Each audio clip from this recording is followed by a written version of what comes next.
So this is officially the third class of Indian polity, PYQs previous year question. आप सभी को पता है आईएएस का एग्जाम प्रीलिम सामने आ रहा है और जो भी स्टेट पीएससी एस्पिरेंट जो प्रिपेयर कर रहे हैं उन सभी के लिए मैंने पीवाईक्यू सेशन को स्टार्ट किया। वही आपकी तीसरी क्लासेस के पहले मैंने 2 क्लासेस पीवाईक्यू कराए हुए हैं जिसमें हम पूरे के पूरे टॉपिक को प्रीवियस ईयर क्वेश्चंस के थ्रू रिवाइज करेंगे। पहले लाइव क्वेश्चन सॉल्व करेंगे, कोर कॉन्सेप्ट पे आएंगे और उसके बाद में उस पूरे टॉपिक को रिवाइज करते हुए नजर आएंगे।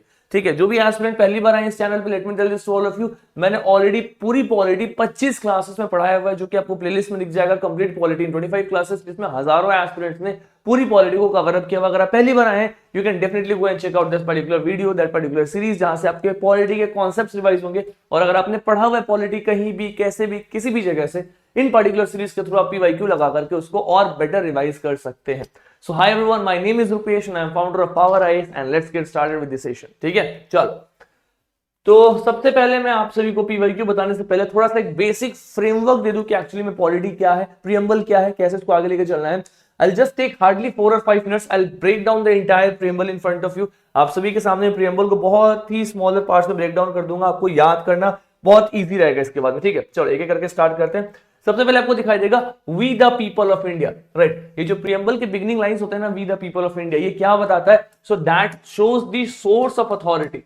क्या दिखाता है sir? Source of authority. Source of authority का मतलब हमारा जो कॉन्स्टिट्यूशन है इसका सोर्स ऑफ अथॉरिटी क्या है? तो हम जो इस देश के लोग हैं, we the people of India, it is the source of authority. इसको ध्यान में रखेंगे। ठीक है, नेक्स्ट आपको दिखाई देगा आपके प्रीएम्बल में कुछ इंपॉर्टेंट से की टर्म्स है, sovereign, socialist, secular, democratic, Republic. ये की टर्म्स क्या दिखाते? तो ये की टर्म आपके देश का, आपके कॉन्स्टिट्यूशन का नेचर दिखाता है। जैसे कहते हैं ना कि उस इंसान का नेचर कैसा है, सर बहुत ही गुस्सा करने वाला इंसान है, बहुत ही फनी मूड का इंसान है, बहुत ही जॉली इंसान है, इजी गोइंग इंसान है, उसका नेचर कैसा है? एग्जैक्टली हमारे कॉन्स्टिट्यूशन का नेचर कैसा है? तो हमारा देश एक सॉवरेन देश है। सॉवरेन का मतलब क्या होता है? इंडिपेंडेंट, यानी कि अगर हमारे देश में कुछ भी प्रॉब्लम है तो हम उसको खुद से हैंडल करेंगे। अब अगर कल अमेरिका बोले कि कश्मीर में ऐसा नहीं वैसा होना चाहिए, तो इंडिया क्या बोलता है? India is the sovereign country, so we know how to handle the situations that are related to our internal affairs because we are sovereign in nature. Sovereign मतलब एक शब्द में बताऊं तो independent, simple is this. Next is socialist, यानी कि हम एक मिक्स्ड इकोनॉमी फॉलो करते हैं, सोशलिज्म और कैपिटलिज्म का मिक्सचर फॉलो करते हैं, इसको अपन सोशलिस्ट भी कहते हैं। फिर आपको सेक्युलर दिखाई देगा। सेक्युलर मतलब धर्मनिरपेक्ष। तो सेक्युलर मतलब क्या होता है? यानी कि जो आपका स्टेट है, यानी कि जो अथॉरिटी है, जो गवर्नमेंट है, जो गवर्नमेंट बॉडीज है, उनका कोई ऑफिशियल रिलीजन नहीं है, उनके सामने सभी धर्म एक समान है। The state has no official religion, that is something which means secular. फिर आपको दिखाई देगा डेमोक्रेटिक। डेमोक्रेटिक मतलब क्या होता है सर? डेमोक्रेटिक का मतलब होता है power of rule of people.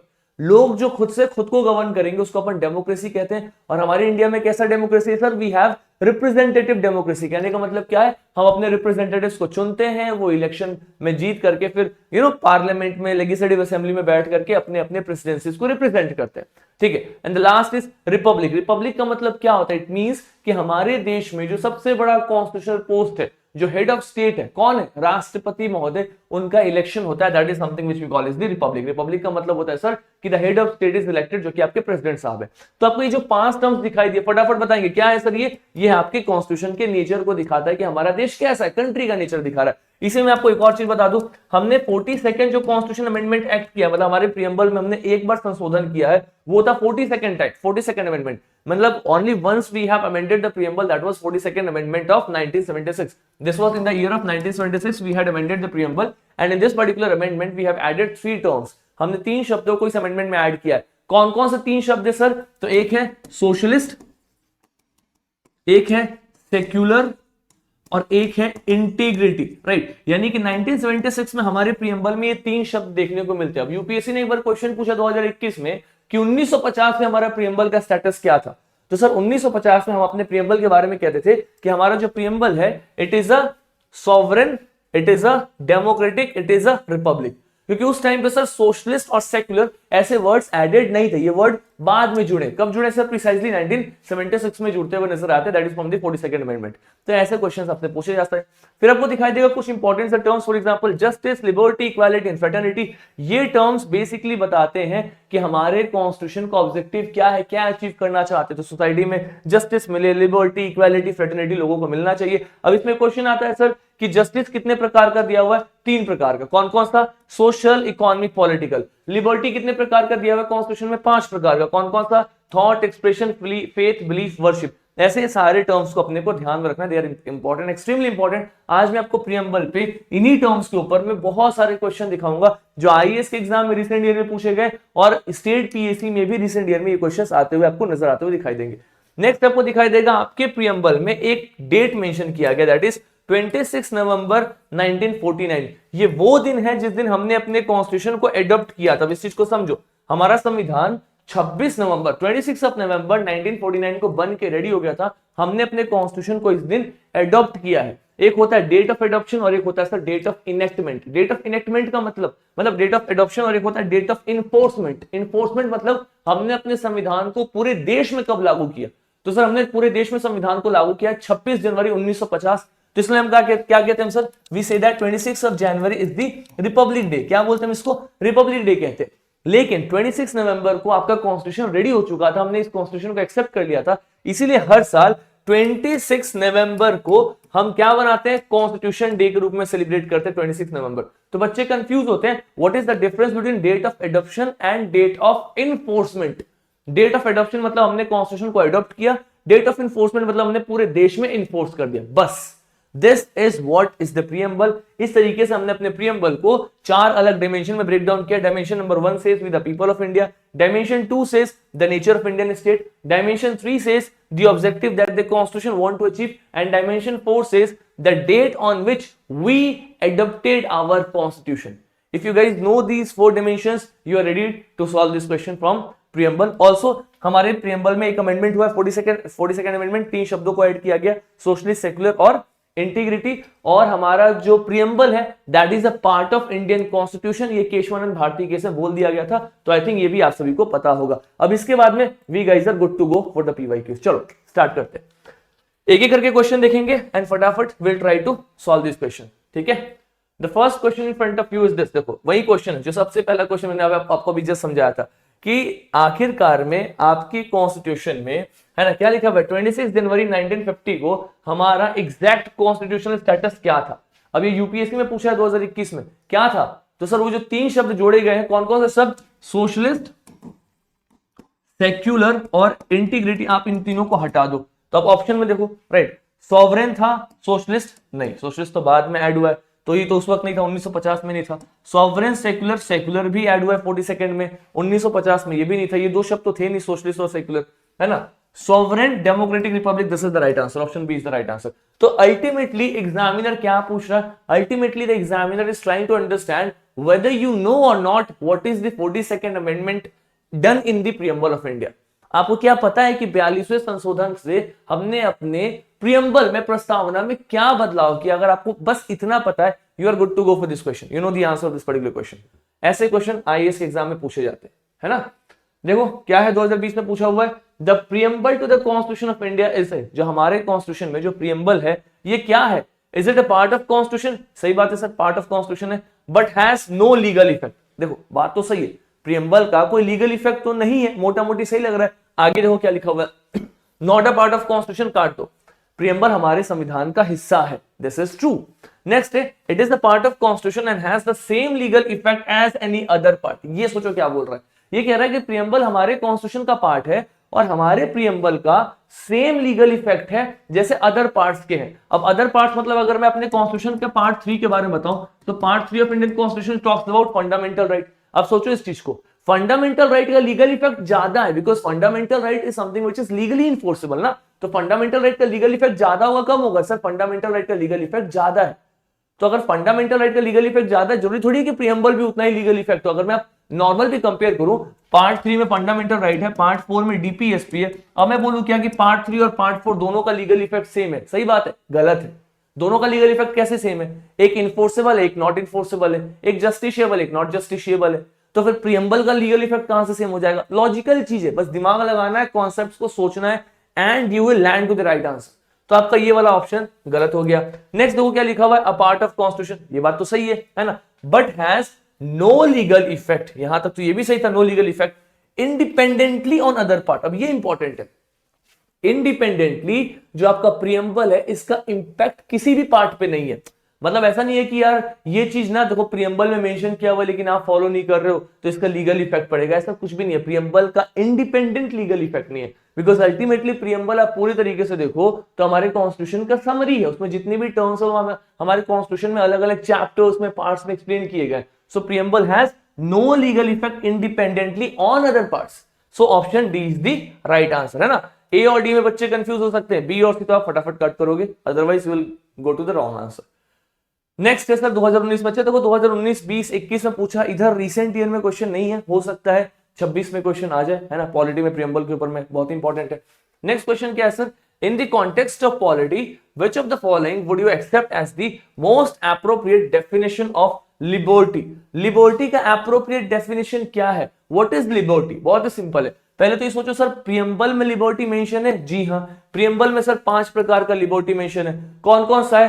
Thought, expression, believe, faith, worship. मैंने आपको बताया था ना अभी कि जो टर्म्स है उसको ध्यान में रखेंगे, तो प्रियम्बल में 5 प्रकार का लिबर्टी मेंशन है। लेकिन ये लिबर्टी है क्या, तो हमेशा याद रखना, लिबर्टी का मतलब होता है कि जितने भी लोग हैं हमारे देश में, उन सभी लोगों के पास में इतनी अपॉर्चुनिटी हो कि वो इंडिपेंडेंट होकर खुद का विकास कर सके। They should have liberty to develop themselves. So the right answer is opportunity to develop oneself fully, अपने आप को पूर्ण रूप से विकास करना, यही तो लिबर्टी है ना। लिबर्टी क्यों है? लिबर्टी का मतलब क्या होता है? मतलब आप अपने आप को पूरे तरीके से डेवलप कर पा रहे, that is what liberty means. This is the right answer, है ना। Protection against the trainee of the political rule, ऐसा कुछ भी नहीं है, पॉलिटिकल रूल के ट्रेनी के अगेंस्ट प्रोटेक्शन नहीं। एब्सेंस ऑफ रिस्ट्रेंट, ऐसा भी नहीं है सर कि आपके ऊपर में कोई रोक ही ना लगाया जाए, अथॉरिटी के अंदर में आपको चलना है।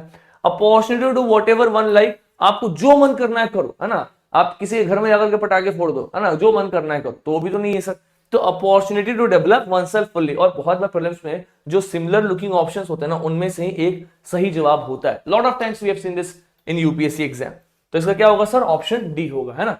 अच्छा, ये बहुत कमाल का क्वेश्चन 2018 में पूछा गया था, बट आज तक का पॉलिटी का वन ऑफ द मोस्ट क्या था, ब्रेनस्टॉर्म करने वाला क्वेश्चन। एक बार इसको पढ़ेंगे आप लोग, then we shall cover this particular question.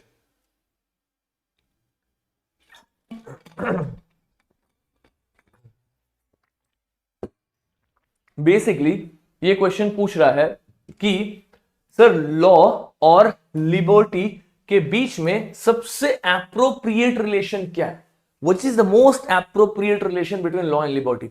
ठीक है, तो आप सभी को पता है लिबर्टी का मतलब मैंने आपको बता दिया, खुद को डेवलप करना, है ना। और लॉ तो पता ही है सर, कानून क्यों होता है, चीजें सिस्टमैटिक तरीके से चले इसलिए कानून होता है। लॉ का मतलब पता है, लिबर्टी का मतलब पता है। अब सोचो कि क्या रिलेशन हो सकता है। अब देखो एकदम लॉजिकली सोचेंगे, सब लक्ष्मीकांत सारा पॉलिटी सीरीज साइड में रखो, ये क्वेश्चन आपके दिमाग की मेंटल एबिलिटी को चेक कर रहा है, पॉलिटी से आपकी रीजनिंग स्किल को चेक कर रहा है। Simple is this. पहला कह रहा है if there are more laws there is less liberty. Majority of aspirant को लगता है यही सही बात है, ज्यादा कानून है तो हमारे पास में लिबर्टी कम है। तो आपने कानून का मतलब क्या समझ रहा है? लोग ये सोचते हैं कि यार बहुत सारे रूल्स हैं यानी कि हमारे पास में लिबर्टी कम है। पहले आप ये बताओ ना कि लॉ का मतलब क्या है, व्हाट हैव यू अंडरस्टूड। आखिरकार में लॉ ज्यादा है तो लॉ क्यों बनाए गए हैं? लॉ इसलिए बनाए गए हैं ताकि सोसाइटी में सबको सिस्टमैटिक तरीके से किया जा सके। ऐसा ना हो कि जो पावरफुल इंसान है वो आप पे डोमिनेट कर जाए, इसलिए कानून बनाया गया ना। तो अगर कानून ज्यादा बनाया गया तो अच्छा है ना आपकी लिबर्टी के लिए, आपको अपॉर्चुनिटी मिलेगा। भाई कानून बना दिया गया, कोई पावरफुल इंसान है दादागिरी कर सकता था, उसको हमने रोक दिया वहां पे। अब आपके पास अपॉर्चुनिटी, आपका अब आप बहुत पावरफुल नहीं है लेकिन आपको हम इक्वल अपॉर्चुनिटी दे रहे हैं, तो ये तो आपको लिबर्टी ज्यादा दे रहा है। लॉजिकली सोचो, that makes sense to all of you, right. तो पहला ऑप्शन गलत हो जाएगा। दूसरा देखो sir, if there are no law there is no liberty, this is correct answer. खुद सोचो, अगर हमारे सोसाइटी से कल सारे कानून हटा दिए जाए, क्या लिबर्टी रहेगा? नहीं रहेगा। जो पावरफुल लोग हैं वो सिस्टम पे कब्जा मार लेंगे। मतलब आप ये समझ जाओ कि अगर कल हमने सारा कानून हटा दिया, हमने ये सब हटा दिया कि जितने भी एस्पिरेंट आईएएस आईपीएस बनना चाहते हैं उनको यूपीएससी का एग्जाम देना है, if we have removed everything, तो जो ऑलरेडी एग्जिस्टिंग सिविल सर्वेंट है वो चाहेंगे उनके बच्चे सर्विसेज में आ जाए, वो तो कभी नहीं चाहेंगे sir you should be given that opportunity. I think this makes sense to all of you, so this is the right answer. आपके पास कानून है तभी आपके पास लिबर्टी। अगर कल सारे कानून को हटा दिया जाए तो पावरफुल लोग सिस्टम को डोमिनेट कर जाएंगे, right. So this is the right answer कि अगर कानून नहीं है तो आपके पास लिबर्टी भी नहीं होगा। Next is if there is liberty, अगर आपके पास लिबर्टी है, law have to be made by the people. ऐसा है क्या कि अगर आपके पास लिबर्टी है तो लोग ही कानून बनाएंगे? ऐसा नहीं है ना। मतलब कानून कोई भी बनाए, लेकिन अगर कानून सही है तो आपको लिबर्टी मिलेगा। ऐसा नहीं है कि जो कानून आप बना रहे हो उसी से आपको लिबर्टी मिलेगा। अगर कोई एरिस्टोक्रेटिक गवर्नमेंट भी हो, राइट, वो भी अगर कानून सही बनाए तो आपको लिबर्टी देगी वो, simple is this. Next is if laws are change too often liberty is in danger. बच्चों को लगता है ये भी सही है, अगर लॉ बहुत जल्दी जल्दी बदल रहे हैं तो लिबर्टी खतरे में। अब फिर से सोचो कि लॉ जल्दी जल्दी क्यों बदल रहे हैं, क्योंकि हम सोसाइटी के नीड के हिसाब से अपने आप को चेंज कर रहे हैं, तभी बदल रहे हैं ना। लॉ हम क्यों बनाते हैं, उसका इंटेंशन क्या है, हमें प्रॉब्लम को सॉल्व करना है, जो भी समस्या है उसको खत्म करना है। अगर हम लॉ जल्दी जल्दी बदल चेंज कर रहे हैं, इसका मतलब ये है कि हम सोसाइटी के नीड के अकॉर्डिंगली शिफ्ट हो रहे हैं, सोसाइटी जैसे चाहती है वैसे हम बदलाव कर रहे हैं, तो लिबर्टी तो आपके खतरे में नहीं होगा, लिबर्टी आपके लिए ज्यादा होगा ना। मतलब पुराने कानून के हिसाब से चलते तो हो सकता है आपके पास लिबर्टी कम होता। अब पुराना कानून अगर आप मेथोलॉजी के हिसाब से जाओ तो वुमेन्स ये नहीं कर सकती, वो नहीं कर सकते। अगर हम इन चीजों को बदल रहे हैं तो कहीं ना कहीं वुमेन को इक्वल अपॉर्चुनिटी दे रहे हैं, सब चीज मिल रहा है। तो अगर लॉ चेंज हो रहा है, it means it is actually placing a level field ground for all of us, तो यहाँ पे डेंजर में नहीं है। So I think you should understand, ये जो क्वेश्चन है ये क्वेश्चन वही सॉल्व कर पाएगा जो एग्जैक्टली समझता है लॉ मतलब इसका है क्या। दूसरा, सर लॉ का यूज क्यों करते हैं, what is the implication of law, और जिसको लिबर्टी का मतलब पता है वो इस क्वेश्चन को करके जाएगा। आपने लक्ष्मीकांत क्या दुनिया की सारी किताब पढ़ ली, अगर आपके पास में लॉजिकल रीजनिंग स्किल डेवलप नहीं हुआ तो ऐसे बहुत सारे क्वेश्चन यूपीएससी प्रीलिम्स में आएंगे जो आपसे नहीं बनेंगे। Simple is this. State PSC के भी क्वेश्चन दूंगा मैं कुछ आपको। Next is which one of the following objective is not embedded in the preamble to the constitution। कौन सा ऑब्जेक्टिव आपके प्रियम्बल में नहीं है। अब देखो लिबर्टी में 5 लिबर्टी होते हैं, अब देखो इसमें कौन सा ऐसा लिबर्टी जो इन 5 में नहीं आता, लिबर्टी ऑफ थॉट है ना, एक्सप्रेशन, बिलीफ, इकोनॉमिक लिबर्टी तो हमने कहीं नहीं सुना, thought, expression, belief, faith, worship, ये 5 प्रकार की लिबर्टी है जो आपके प्रियम्बल में दिया हुआ है। कहीं पे भी इकोनॉमिक लिबर्टी नाम का कोई शब्द नहीं है, so this is the right answer because it is not there in the preamble. ऐसे भी क्वेश्चन पूछ देते हैं ना। अच्छा, आप सभी एस्पिरेंट के लिए I want to share this to all of you, I forget to mention but let me mention here. हम सभी ने आप सभी एस्पिरेंट के लिए एक मैगजीन प्रिपेयर किया है, that is of Indian polity Ramban. Basically ये पॉलिटी का नोट्स आपके लिए लास्ट मिनट रिवीजन है, last minute revision in the sense कि हमने सारे इंपॉर्टेंट से की टर्म्स को, सारे इंपॉर्टेंट से कॉन्सेप्ट्स को टेबल्स एंड डायग्राम्स के द्वारा, if you can see these tables and diagrams you will understand, हमने टेबल्स और डायग्राम्स के द्वारा एक जगह पे कंसोलिडेट किया है। अब ये उनके लिए इंपॉर्टेंट है जिन्होंने लक्ष्मीकांत पढ़ा हुआ है, जिन्होंने या फिर 25 क्लासेस की सीरीज देखी है, या फिर जो पीवाईक्यू लगा रहे हैं और जिनको बस एग्जाम के लिए रिवाइज करना है। आप इसको उठाओ, page by page, word by word read करोगे, मार्क करोगे, हाईलाइट करोगे, अंडरलाइन करोगे, you are done for the concept. It is only for those aspirant जो एक्चुअली में पॉलिटी को अच्छे से रिवाइज करेंगे। इसका नाम भी है लास्ट मिनट रिवीजन नोट्स, एकदम लास्ट मिनट का रिवीजन का काम करेगा ये, उससे ज्यादा कुछ नहीं। तो all the aspirant who actually want this, that they want to purchase this particular note, they want this particular PDF, the PPTs, that is going to be delivered to all of you from 3rd of November, right? Very soon I'll be declaring or explaining lot more things which is related to this particular series. एक और खास बात क्या है sir, पिछले 10 साल का PYQ मैंने इसमें इंटीग्रेट कर दिया, मात्र 150 पेजेस। अगर आप सीधे सीधे पेज देखो तो 75 पेजेस में पूरी पॉलिटी टेबल्स और डायग्राम्स के द्वारा कवर अप कराई गई है, साथ में इसमें PYQs भी 10 साल के इंटीग्रेटेड है। सो दैट शोज कि एक एक पेज पे अच्छा खासा कंटेंट हमने डाला हुआ है। अगर आपने उसको अच्छे से रिवाइज किया, you are done with those 150 pages only for all the exams. Let me tell this to all of you. And why I'm saying this, because you guys have read this particular concept from me and you have solved these particular questions. और हर question के नीचे आपको link मिल जाएगा। अगर आपको question में problem हो रहा है, just click the link on the PDF and it will take you to the class on YouTube which is free of cost available to all of you. So इससे ज्यादा मैं आप डेमोक्रेटाइज क्या ही कर सकता हूँ। Whatever I know, what I am confident about, I am trying to do for all of you. That is what I can do at next. है ना। चलो भैया आते, बहुत महानता वाली बातें हो गई, क्वेश्चन पे आते हैं। अब ये भी क्वेश्चन यूपीएससी ने पूछा हुआ है 2017 में। देखो क्वेश्चन क्या बोल रहे हैं, it is saying the mind of makers of the constitution of India is reflected. जो हमारे संविधान को लिखा था जिन्होंने, जो मेकर्स थे कॉन्स्टिट्यूशन ऑफ इंडिया, उनके माइंड को क्या रिफ्लेक्ट करता है सर, प्रियम्बल रिफ्लेक्ट कर रहा है ना, क्योंकि लिखने वाले ने तो फंडामेंटल राइट लिखा, डीपीएसपी लिखा, फंडामेंटल ड्यूटी तो हमने बाद में ऐड किया, उन्होंने तो लिखा नहीं था 42nd अमेंडमेंट से, व्हाटएवर। तो ये सब चीज कहीं ना कहीं क्या बता रहा है, ये सब चीज को अगर आप जोड़ोगे तो आपको आपके सामने आपका प्रियम्बल दिखाई देगा, because preamble actually contains summary of everything. So you will understand option is the right answer, that is the preamble. ये कहीं ना कहीं रिफ्लेक्ट करता है माइंड ऑफ मेकर्स, है ना। Economic justice as one of the objective of Indian constitution has been provided in. Economic justice को कहां पे प्रोवाइड किया गया, क्या ये फंडामेंटल राइट में प्रोवाइडेड किए गए हैं? तो sir fundamental right is more about political justice, है ना। Preamble and the DPSP, fundamental right, DPSP, none of the above, the right answer is option B, preamble। मैंने आप सभी को DPSP पढ़ाया था, उसमें बताया था, इनफैक्ट PYQ कराऊंगा फिर बताऊंगा। DPSP मतलब क्या होता है, स्टेट कुछ पॉलिसीज को बना रहा है कुछ प्रिंसिपल्स को ध्यान में रख करके, ऐसा स्टेट के ऊपर में डायरेक्टिव है कि आप कोई भी पॉलिसी बनाओगे तो इन प्रिंसिपल्स को ध्यान में रख करके पॉलिसी बनाना, only then the policy will work. You can make policy but keep in mind this particular principles, इन प्रिंसिपल्स को ध्यान में रख करके आप पॉलिसी बनाओगे। तो जितने भी डीपीएसपी होते हैं ना, हमेशा याद रखना ये सोशल एंड इकोनॉमिक जस्टिस करते हैं। क्या करते सर? ये सोशल एंड इकोनॉमिक जस्टिस करते हैं। जो फंडामेंटल राइट होता है, मैंने आप सभी को पढ़ाया हुआ सर, ये पॉलिटिकल जस्टिस करता है। और प्रियम्बल में आपको फंडामेंटल राइट, डीपीएस में सबके प्रोविजन दिखाई देंगे, because preamble is ultimately the summary of constitution. तो क्या आंसर होगा sir? The answer will be option B, that is the preamble and the DPSP. Simple is this. चलिए आगे, शैल वी गो अहेड। ऐसे questions गलत नहीं करने, है ना। चल, ये तो यूपीएससी ने पिछले कुछ साल में पूछा, अब कुछ स्टेट पीएससी के क्वेश्चन अटेम्प्ट करेंगे ताकि जो कोर कॉन्सेप्ट है वो रिवाइज हो जाए। जितने भी यूपीएससी वाले एस्पिरेंट है, स्टेट पीएससी के क्वेश्चन टाइम मिल रहा है तो पक्का लगाओ, वहां से कोर कॉन्सेप्ट रिवाइज होगा। प्लस आप थेमेटिक एरिया के आसपास में रहोगे, जो मार्केट में बने हुए क्वेश्चन है उससे अच्छा है कि आप अलग अलग कमीशन एग्जाम्स के क्वेश्चन को अटेम्प्ट करो। That is the most appropriate way to prepare for the prelims, है ना। देखो ये स्टेट पीएससी का एग्जाम का क्वेश्चन और कितना तगड़ा क्वेश्चन है। और देखोगे ना, एक मैं आपको सिंपल ट्रिक बता रहा हूं, the hard they look the easier they fall. जितना कठिन सवाल लगेगा उतना इजी होता है। बहुत बड़ा क्वेश्चन होता है, 1 सेकंड में आंसर आता है। और जो छोटे क्वेश्चन होते हैं ना, बहुत टफ होते हैं, बिकॉज बहुत फैक्चुअल होता है, या तो आएगा या फिर नहीं आएगा, वो टफ होता है। बड़े वाले का तो आप आंसर निकाल लोगे। देखो यहाँ पे ना, अगर मैं मतलब थोड़ा सा अगर आप प्रो लेवल पे जाओगे तो आपको पता चलेगा, यहाँ पे डेट पूछ रहा है तो बिना क्वेश्चन पढ़े भी आप बता सकते हो कि डेट शायद ये पूछना चाह रहा हो कि प्रियम्बल में जो डेट लिखा हुआ है वो कौन सा डेट है। 26 नवंबर 1949 वो डेट उसमें मेंशन किया गया हुआ है, बिकॉज उसी के आसपास में ऑप्शन है। अब एक बार क्वेश्चन देखते हैं, बट ये ओवर कॉन्फिडेंस एग्जाम में मत दिखाना, राइट। आता हुआ फिर भी एक बार रीड कर लेना क्वेश्चन में पूरे ऑप्शंस को। In the following quotation, we the people of India having solve resolve to constitute dot dot dot dot, ठीक है, पूरा का पूरा आपका वही बात है, पूरा प्रियम्बल लिखा हुआ है, ठीक है। In our constituent assembly this X do hereby adopt enact and give ourself this constitution, X stands for. ये सीधा पूछ सकता था आपसे एग्जाम में कि ये बता दो प्रियम्बल में जो डेट मेंशन किया गया है क्या है वो डेट। लेकिन इतना बड़ा क्यों पूछा उसने? इसके 2 रीजन है। एक, आप देख करके डर जाओ, अगर आपने प्रियम्बल रिवाइज नहीं किया आप देखते स्किप करोगे। दूसरा, आपका टाइम खा जाएगा, रीड करोगे 30 सेकंड तो वर्ड बाय वर्ड खा जाएगा।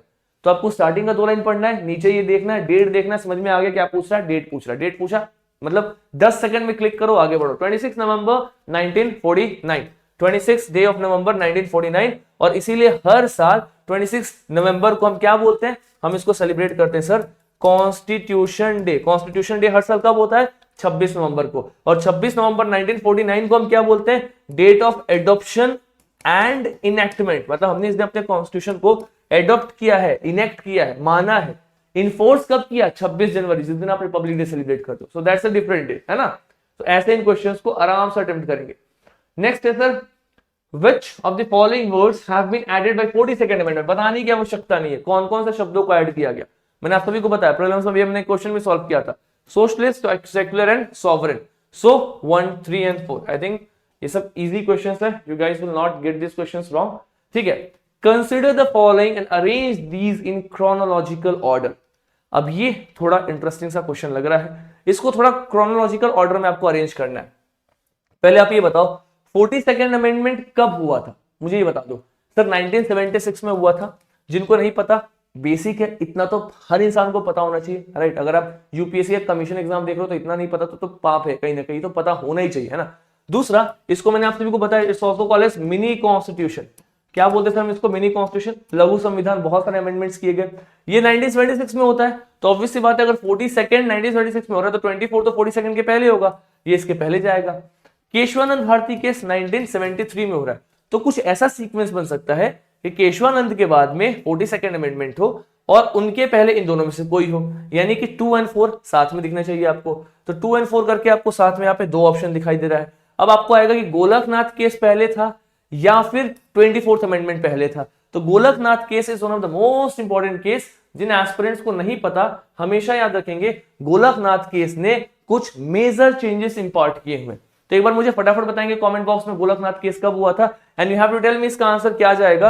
Whether the answer of this question is going to be, मैं आपको 2 ऑप्शन दे रहा हूं, आपको मुझे बताना है इसका आंसर बताओ, ए या फिर बी, दोनों में से कौन सा होने वाला है। इतना तो पता है ना कि केशवानंद 1973 में 2 के बाद 4 होगा, 2 4 यहां पे दिख रहा है पेयर, और क्या दिख रहा है आपको यहाँ पे पेयर 2 4। ए और सी में से कौन सा आंसर होगा? Please let me know in the comment box everyone of you. चलो कॉन्स्टिट्यूशनल गवर्नमेंट का मतलब क्या होता है, what is the meaning of constitutional government, है ना। देखो एक चीज को हमेशा याद रखना, कॉन्स्टिट्यूशनल गवर्नमेंट का मतलब एक ऐसी गवर्नमेंट जो संविधान के दायरे से चलती है। कॉन्स्टिट्यूशनल गवर्नमेंट का मतलब यही होता है, यानी कि हमारा कॉन्स्टिट्यूशन क्यों बनाया गया, पहले आप ये समझो सर, इसलिए बनाया गया ताकि किसी इंसान के पास अनलिमिटेड पावर ना हो। हमारे देश में सबसे पावरफुल इंसान कौन है sir, prime minister is the most powerful इंसान, क्योंकि लोगों ने चुना सबसे बड़ी पार्टी, उसके सबसे बड़े representative is the prime minister, सबसे पावरफुल इंसान है। लेकिन क्या प्राइम मिनिस्टर अपनी मर्जी से इस देश में इलेक्शन करा सकते हैं, नहीं करा सकते। क्या प्राइम मिनिस्टर अपनी मर्जी से कोई भी बिल पास कर सकते, नहीं कर सकते। इलेक्शन कराने के लिए इलेक्शन कमीशन है, बिल पास करने के लिए पार्लियामेंट है। क्या प्राइम मिनिस्टर अपनी मर्जी से कोई भी जुडिशियल रिव्यू कर सकते, नहीं कर सकते, उसके लिए सुप्रीम कोर्ट है। मतलब क्या है, एक बहुत पावरफुल सबसे शक्तिशाली इंसान जो है हमारे देश में, उसके पास भी सारे पावर्स नहीं है। क्यों, क्योंकि हमने सभी के पावर को संविधान के दायरों में कम किया हुआ है, रोका हुआ है। So that is the reason why constitutional government का मतलब क्या है, किसी के पास अनलिमिटेड पावर ना हो, इट मींस लिमिटेड गवर्नमेंट, आपके पास लिमिटेड पावर हो। मैंने आपको सेम एग्जांपल पिछली क्लास में बताया था, a government limited by the terms of constitution, एक ऐसी सरकार जो कहीं ना कहीं टर्म्स ऑफ कॉन्स्टिट्यूशन से लिमिट की गई है। Next is which of the following is true in relation to the preamble of the constitution of India. बताओ, प्रीएम्बल ऑफ कॉन्स्टिट्यूशन की बात करें तो उसमें से इनमें से कौन सा स्टेटमेंट सही होगा। The word socialist and secular were not the part of the preamble on the enforcement of Constitution in 1950. सही बात है, socialist secular तो बाद में ऐड किए गए। The above mentioned words were inserted by amendment in 1977. गलत है सर, 1976 में अमेंड किया गया था। The above mentioned word were inserted 1985 में नहीं।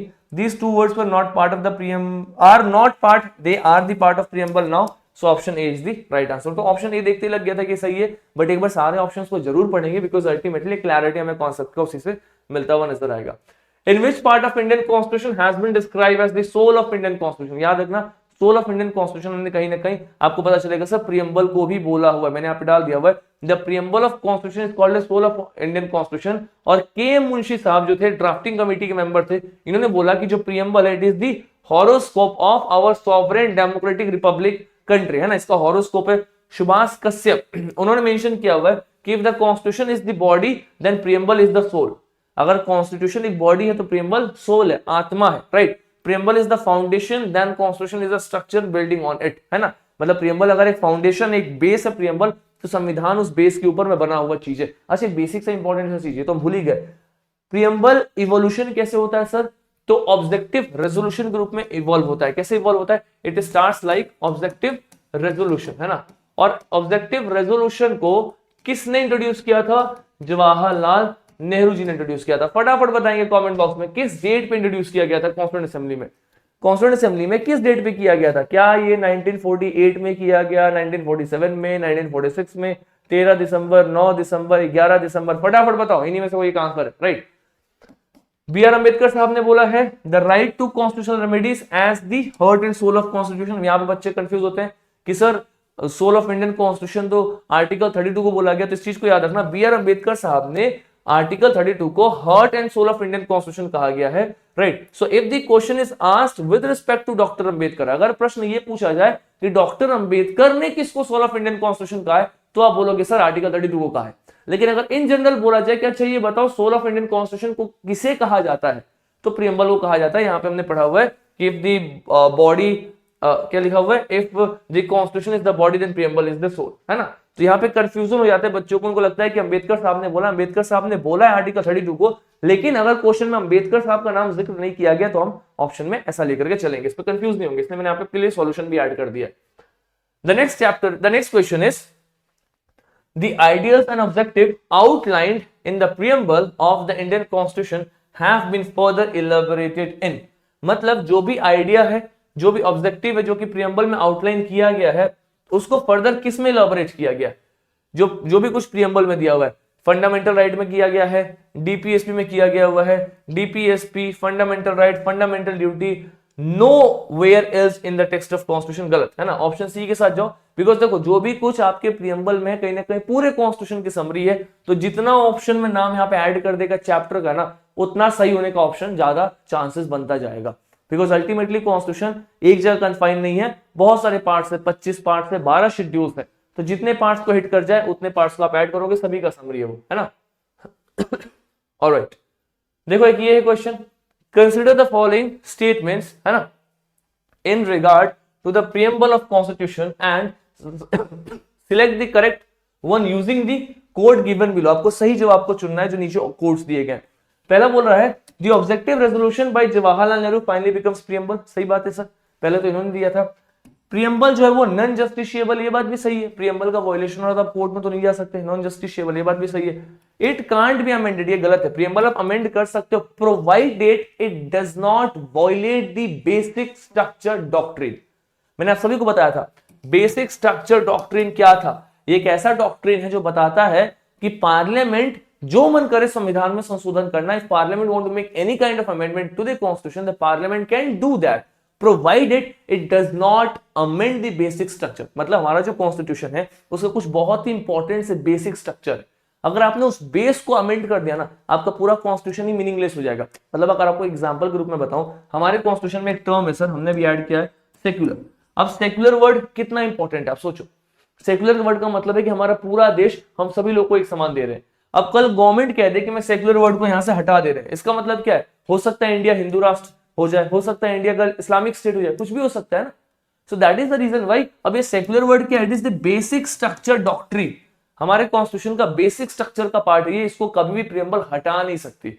और ये बेसिक स्ट्रक्चर कौन बताएगा? तो ये बेसिक स्ट्रक्चर सुप्रीम कोर्ट बताएगा और समय समय के साथ बताएगा। ऐसा नहीं है कि उसने भी डिफाइन कर दिया, उसने डिफाइन नहीं किया, वो बोल रहा है मैं फ्यूचर में बताता रहूंगा कि कौन कौन सा बेसिक स्ट्रक्चर है, क्योंकि सुप्रीम कोर्ट को भी नहीं पता भविष्य में कैसी कैसी प्रॉब्लम्स आएंगी। हो सकता है सुप्रीम कोर्ट अभी एक डेफिनेशन दे दे और कॉन्स्टिट्यूशन में भविष्य में हमने कुछ ऐसा अमेंड कर दिया जो अभी नहीं दिख रहा, लेकिन हमें फ्यूचर में पता चले कि यार ये भी बेसिक स्ट्रक्चर होना चाहिए था, इसके कारण पूरा कॉन्स्टिट्यूशन ही चेंज हो गया। वो नहीं होना चाहिए, राइट। तो ऐसा कुछ इंपॉर्टेंट से प्रोविजन इसको हमने किसमें रखा है? बेसिक स्ट्रक्चर में। इसको कॉन्स्टिट्यूशन ने कहीं डिफाइन नहीं किया, इसको सुप्रीम कोर्ट ने कहीं डिफाइन नहीं किया। इस प्रोसेस को स्टार्ट ही किया गया सुप्रीम कोर्ट के द्वारा, और इसको स्टार्ट किया गया केशवानंद भारती केस के द्वारा 1973, one of the landmark important judgement case of Indian polity, important for all the competitive exam. ठीक है, so it can not be amended, गलत है। प्रीएम्बल आप अमेंड करिए, हुआ ना 46 अमेंडमेंट में प्रीएम्बल अमेंडमेंट हुआ या नहीं हुआ? 3 शब्द को जोड़े गए। अमेंडमेंट का मतलब क्या होता है? संशोधन का मतलब होता है या तो कुछ जोड़ दो या फिर कुछ हटा दो। हटाओगे तो दिक्कत है, क्योंकि आपने बेसिक स्ट्रक्चर के साथ छेड़छाड़ कर दिया। प्रीएम्बल के लगभग कीवर्ड्स बेसिक स्ट्रक्चर के अंदर भी, उसको हटा नहीं सकते, लेकिन अमेंडमेंट के नाम से जोड़ सकते हो। So we can do amendment provided it doesn't violate the basic structure. So option 3 is the wrong one. Preamble can not override the specific provision of the constitution. ऐसा कुछ भी नहीं है यार कि प्रीएम्बल ओवरराइड कर सकता है, नहीं कर सकता है। आप सीधा सीधा ऑप्शन 3 को एलिमिनेट करो and you will land to the right answer। ये भी गया, ये भी गया, 1 2 4 and 1 2 3। so preamble cannot override the specific provision of the constitution। ऐसा कुछ भी नहीं है कि preamble override कर सकता है, नहीं कर सकता है, right. Option A is the right answer, right. तो इस तरीके से आगे चलते हुए हम नजर आएंगे। Next is the goal of constitution is to secure और एश्योर ऑल सिटीजन। हमारे कॉन्स्टिट्यूशन का क्या है गोल? जस्टिस कितने प्रकार का है हमारे कॉन्स्टिट्यूशन में? मतलब हमारे प्रीएम्बल में कितने प्रकार का जस्टिस है? 3 प्रकार का, social, economic, political. Social economic सही है, लिबर्टी ऑफ थॉट एक्सप्रेशन सही है, 5 प्रकार की liberty, liberty of thought expression, freedom, belief, worship, equality of opportunity, dignity of individual, सब सही है, राइट। ये सारे टर्म्स आपको आपके प्रीएम्बल में दिख जाएंगे। अगर आपने प्रीएम्बल के इन की टर्म्स को पढ़ा हुआ है 3 बार, 4 बार, 5 बार, तो आपको इनके ऑप्शंस सही दिखाई देंगे, आप कभी भी गलत अटेम्प्ट नहीं करोगे। और बेसिकली सभी को मैंने क्लासेस में भी कराया हुआ है, जब हम 25 days challenge of Indian polity में पॉलिटी के सारे क्लासेस को कवर अप करते हुए चल रहे थे, है ना। Next is how many types of justice, liberty, equality and fraternity have been given to that order. अब इसका आंसर आप मुझे बताओ, कितने प्रकार का जस्टिस है? अब उसी ऑर्डर में, बहुत ही सिंपल है सर, 3 प्रकार का जस्टिस है ना। मैंने अभी आपको बताया सोशल, इकोनॉमिक, पॉलिटिकल। लिबर्टी 5 प्रकार का है। अब देखो 3 5 कहां मिल रहा है? 3 5 निकल गया आंसर, आगे जाने का जरूरत ही नहीं है। This is how you can attempt the questions, है ना। जिसको लिबर्टी का 5 प्रकार पता है वो थोड़ा सा कंफ्यूज हो सकता था यहाँ पे आकर के, लेकिन अगर आपको पता है कि जस्टिस 3 प्रकार का, social, economic and political, you will land to the right answer. So this is the right answer. तो मैं फिर से बता रहा हूँ, ये की टर्म्स के नंबर के ऊपर में क्वेश्चन आ जा रहा है, कितने नंबर है, कौन सा लिबर्टी है, कौन सा लिबर्टी नहीं है। जिसको 5 लिबर्टी याद है वो बता लेगा कि छठा लिबर्टी कौन सा एग्जामिनर ने अपने मन से ऐड कर दिया, जो लिबर्टी में नहीं दिया हुआ है, specially when we talk about preamble. ठीक है, चलो भैया। So with this we have solved some good number of question to the Indian constitution जो प्रीएम्बल से पूछे गए हैं। आने वाली जो क्लास होगी that is going to be on fundamental rights.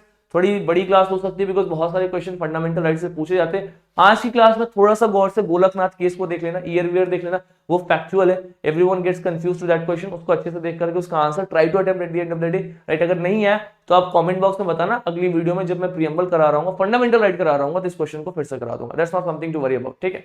बाकी keep on learning, keep on practicing this questions, और बहुत जल्दी मैगजीन आएगा। लेकिन मैगजीन आने से पहले मैं चाहता हूं कि एक बार पॉलिटी का रिवीजन हो जाए, ताकि आप सभी एक ऐसे लेवल पे आ जाए कि you are able to revise polity and you are able to hit polity questions with some good number, right. The saturation point of polity is high, आप अच्छा खासा क्वेश्चन सही कर सकते हो अगर आपके कॉन्सेप्ट इजी है। अब बहुत सारे पीवाईक्यू सेशन आएंगे, एक एक सेशन करते हुए चलेंगे और सारी की सारी पॉलिटी पर रिवाइज करके eight the end of the day will be done with the Indian polity. Polity से अगर यूपीएससी में 15 क्वेश्चन आ रहा है तो 12 क्वेश्चन सही होने चाहिए, इस लेवल तक अपने को पॉलिटी को लेकर के जाना है, राइट। एंड पैरेलली इकोनॉमी की सीरीज चल रही है, थोड़ी फ्रीक्वेंसी कम है बट वो चलती रहेगी, और बहुत जल्दी मैं कोर्स लेकर के आने वाला हूं हिस्ट्री का, जहां पे हिस्ट्री भी आपको मैं कराता हुआ नजर आऊंगा। So keep on learning, that is the ultimate process, that is the ultimate thing I want to say this to all of you. Everything matter only when you guys prepare consistently, ठीक है। तो see you on other class, तब तक all the very best, take care of everyone, take care of your good health everyone, and thank you so much for today's class. Be consistent, revise and practice PYQs. Thank you so much.